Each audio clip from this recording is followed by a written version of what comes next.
just when you think we're going to get a serious episode tackling a serious topic like the death of Kyle's friend Lorraine. I feel like I'm beating a dead horse. Okay, I have a question for you. Bananas. 8.5 has to interject. Oh, she's exhausting. Let's talk about it on this week's episode of The Real Housewives of Beverly Hills.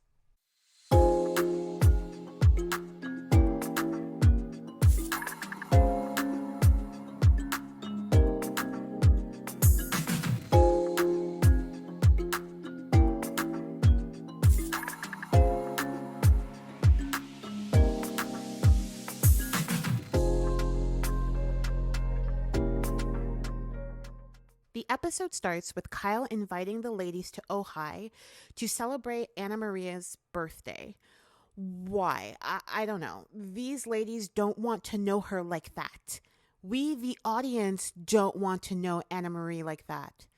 She's been a flop addition so far. I'm really not sure how she's been made a diamond holder when she had a late intro to the season and has not really brought anything significant to the table. Okay, this one thing is bothering me. Have you noticed that they placed that black and white pic of Kyle and Mauricio in so many shots this season? Go back and look at past episodes. It is literally in the background of every shot that's filmed in Kyle's home, at her dinner party, on the bar, and also in Mauricio's office. Even when they aren't overtly shoving their relationship down our throats, they're trying to feed us this "remember when they were happy" narrative subtly at us. So the group is having lunch in Ojai, and I'm really getting tired of this Housewives games at mealtimes thing. It really is giving that they don't have anything remotely interesting to talk about because they aren't really friends. Dares to lick people's toes, scissoring and sticking their tongues in other people's mouths? What is this? It seems so forced. Look, we're all silly and fun. We're having the best time. We get a nice light scene with Garcelle and her boys. I thought it was funny when Garcelle said the lasagna was going to be done in 10 minutes and Jack still poured himself a bowl of cereal. That's such a teenage boy thing to do. He couldn't wait that long to actually have dinner. Anyway, Garcelle decides that she's going to have an impromptu conversation with her boys about sex, and they were not for it. I do appreciate that even though they weren't fully willing to engage, Garcelle made a point to not only talk about being safe, but brought up the idea of consent. I feel like that's such an important point to make, especially since it probably wasn't part of conversations that young people were being advised on previously. Good for her. Can I just say, I'm loving Garcelle's red hair color and the different looks she's rocking this season. She's had a few rocky moments with her hair in the past, and it's definitely looking better this season. Next, we get a scene with Dorit, PK, and her therapist. I'll admit, I laughed out loud when the therapist rang the doorbell and PK left her standing outside because he stopped for a slice of pizza on his way to the door.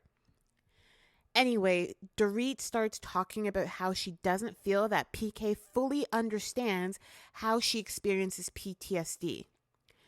PK was very honest with this session.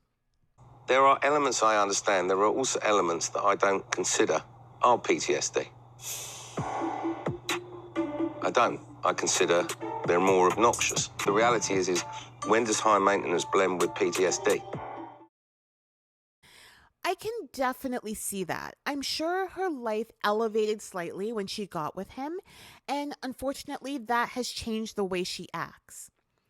They cut back to the Pretty Woman anniversary surprise where Dorit kind of downplayed PK's efforts. It's been a few weeks since I saw that scene, and now watching it back, yeah, I kind of agree with him. It was a bit of a dump on him coming up with what he thought was a thoughtful surprise because it wasn't exactly what Dorit would have wanted the way she wanted it. So his reaction towards her saying he wasn't going to plan any more surprises was because he was hurt in the moment. Dorit said PK was always able to let things go, but now he's more harsh with her and kind of mean. So maybe he's tired of just letting things go, Dorit. It seems like he's trying to understand how she's experiencing PTSD, but he doesn't actually understand it and is irritated that she doesn't see that. He's also clearly hurt that she's in pain and can't do anything to fix it right away. I wasn't initially sure how that relates to PTSD, maybe the anxiety in the beginning where Dorit didn't know who was caring for her kids during her anniversary celebration. I'm not sure. I wasn't fully understanding the connection she was trying to make. The therapist says that Dorit's experience is having her feel like she's waiting for something bad to happen all the time, which she seemed to agree was how she felt. The main event of the episode is Kyle having an evening to honor her friend Lorraine on the 1-year anniversary of her passing. It's a charity event to raise awareness for the National Association of Mental Illness, but also a celebration of life. We are subjected to more Morgan Wade because she's performing a song that wasn't fully related to the occasion. Did anyone else think that? They focused on the part where Morgan sang about, "You say I'm too young for you." Well, Morgan is 28 and Kyle is 52. You say I'm too young for you. You're scared I'm too loud for you. This is not subtle, producers. Annemarie sits with Crystal and Garcelle and brings up Sutton's esophagus again, despite the fact that she knows that she's being annoying. Her small esophagus. I feel like I'm beating a dead horse. Okay, I have but a question for it's driving me you. bananas. Why do you? Garcelle asks why does she care so much, and Crystal is visibly annoyed by the conversation. Annemarie talks a lot and clearly doesn't listen. She cuts off Crystal when she tries to interject and then flat out denies that she implied that Sutton had an eating disorder when she clearly did. You're implying that she has an eating disorder. I'm not. For the record, those are Crystal's words, not mine. I never said that. You said eating disorder. No, I didn't. Did you have an eating disorder? Garcelle leaves Crystal to suffer with her and then runs to Sutton to do what she does. Garcelle loves to strike a match, throw it on the flames, and then walk away.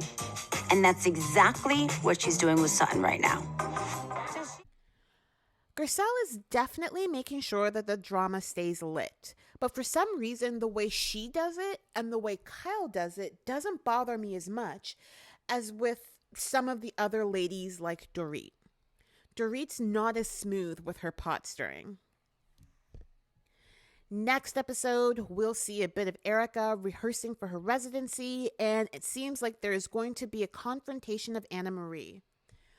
I'm tired of this woman, and she's barely been on my screen.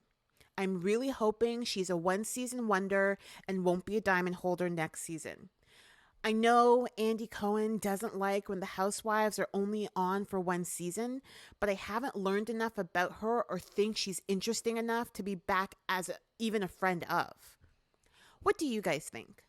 Let me know in the comments. That's it for this week's episode. Be sure to like the video, subscribe to the channel, and we'll catch up next week. Bye.